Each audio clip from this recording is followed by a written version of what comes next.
Yeah, I remember on Buffy, so like Steve Tartaglia, who was the stunt Spike, he came from Hong Kong,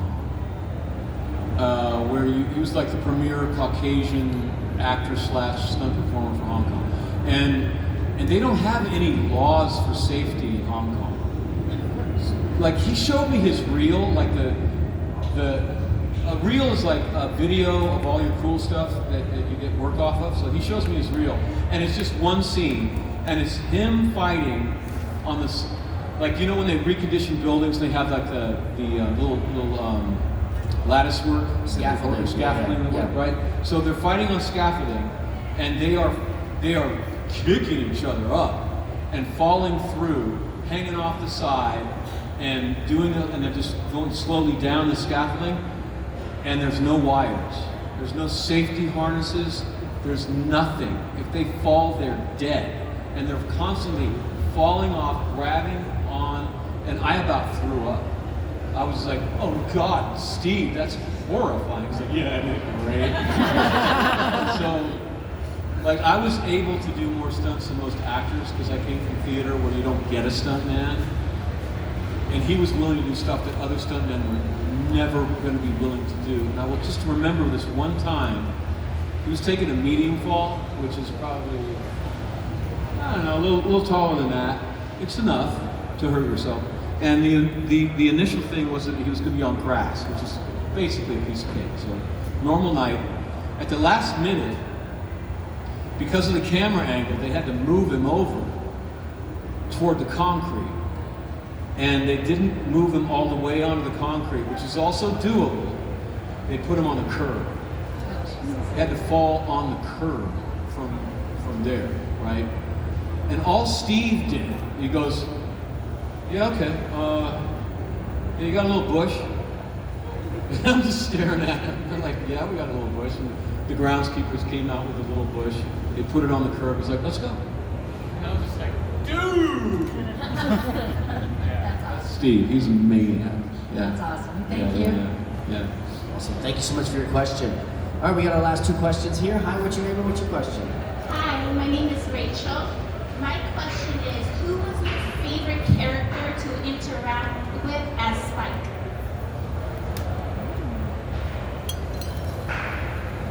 Giles. See, Tony Head taught me so much about film acting.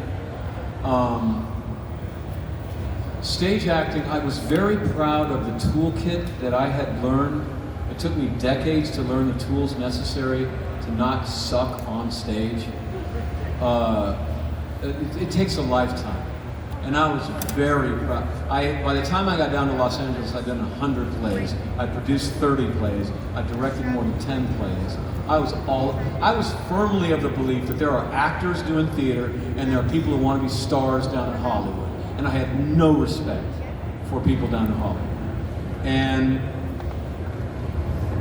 the thing is, on stage, your face is this big, right? No one can see your eyes. So it's all about pushing your inner thought life way out in expressiveness so that people way back there can tell what you're thinking, you know? And the camera doesn't need that. The camera's as close as a lover. It can see what you're thinking. And so it's an entirely different toolkit. And I didn't clock that yet.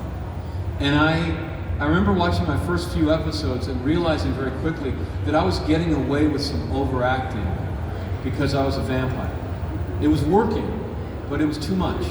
And I was filming with the cast of Buffy, and while we were filming, I was like, you people are boring me, man. You guys, it seems like you don't care. You're just kind of shuffling around, go home. But then when I watched the show, I realized that they were the only people that were believable, really. And I was like, I've got to go back to school.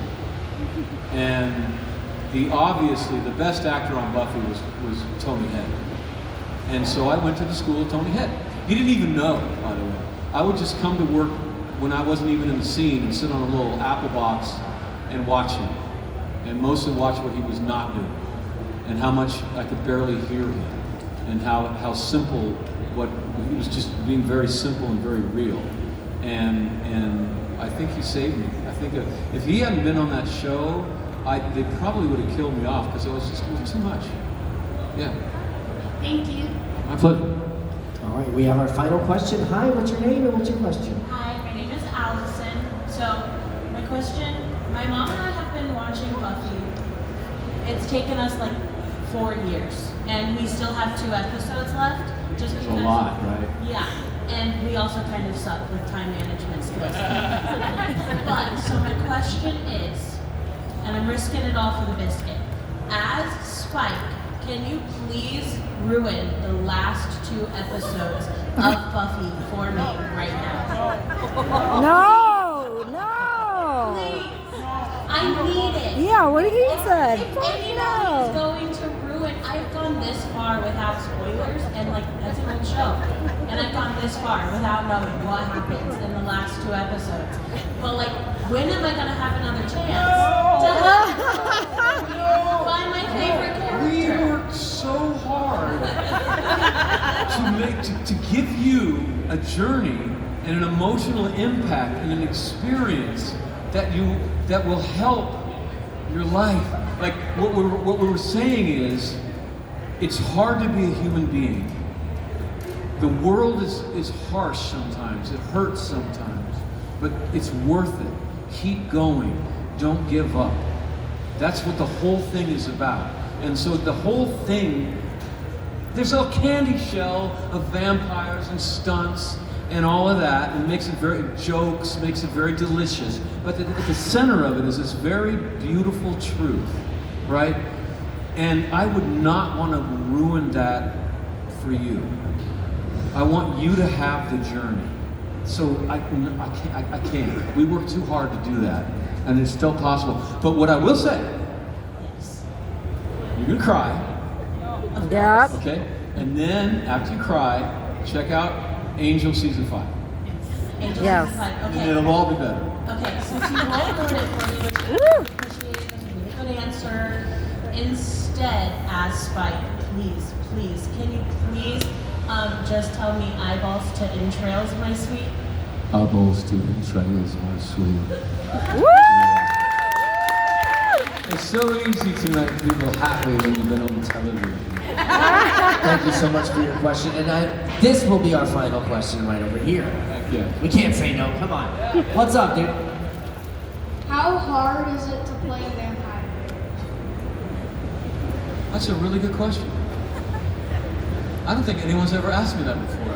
That's a really good question. It's kind of weird, like, cause when I'm acting, I'm trying to be honest. And if you really are going to be honest, and you're going to be going out, you're playing a character who's going out in the middle of the night and ripping innocent people to shreds. It's a little hard to get my mind around, because I was playing a character that was having a blast killing innocent people. So, you know, like, you could kind of fluff over that and just be like, oh, I'm just having fun. Or you could really try to dig into it and make it real, which is what you should be trying to do. So, like, in the beginning, I was kind of like on the couch going, could I do that? Is that part of me? Could I admit to myself that could be fun? So, I had just come off of doing a Macbeth in Seattle that was really successful. And Macbeth is a play about a soldier who is really good at his job. He's like the toughest guy in Scotland. He like takes a sword and rips people in half in one stroke and everything. And so to prepare for that role, I had done research into the psychology of soldiers. And what I read was, this gets kind of serious, but it's a really good question, so I'm gonna answer it as honestly as I can. So what I read was that soldiers come back from war with a big guilt, because what happens apparently when you kill someone in war, there is this euphoria there is this really fun thing that like it's actually really fun. And it's a biological reaction. It's the animal within us.